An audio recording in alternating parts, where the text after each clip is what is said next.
la situation est toujours extrêmement confuse. La zone de sécurité mise en place par les policiers s'agrandit progressivement, notamment depuis la troisième explosion. Et là, on constate que les policiers et les ambulances vont dans tous les sens, mais on sent qu'il n'y a pas de réelle organisation. En tout cas, elle n'est pas apparente. La police avoue à l'instant ne plus savoir combien de victimes il y a dans ces attaques coordonnées. Vous avez vu beaucoup de blessés?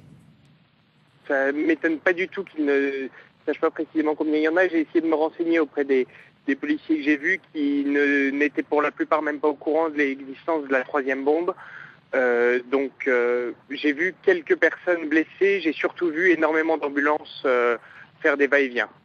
La bibliothèque JFK, elle est proche de cette ligne d'arrivée. Alors la bibliothèque de Boston est juste à côté de la ligne d'arrivée, oui. Donc toutes ces bombes ont été concentrées dans une zone très précise où il y avait le plus de spectateurs, dont j'imagine beaucoup de Français. C'est pour ça que j'ai eu Frédéric Lefebvre au téléphone qui m'a demandé d'essayer d'appeler les Français que je connaissais et les autres personnes de son équipe pour voir si tout allait bien.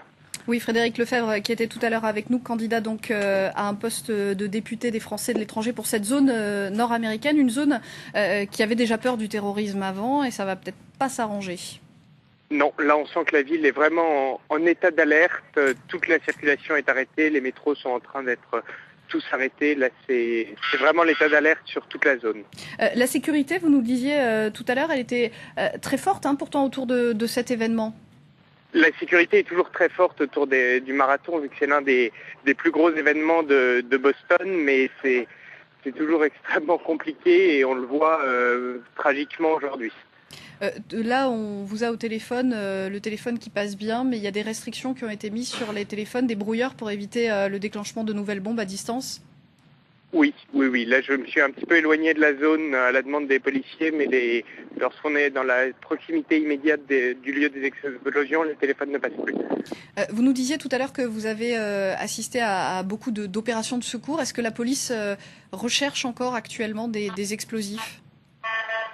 Alors la police semble encore en rechercher, si j'en crois, les mouvements permanents de voitures de police banalisées qui, à mon avis, sont en train d'essayer de quadriller la zone pour éviter que d'autres explosions aient lieu.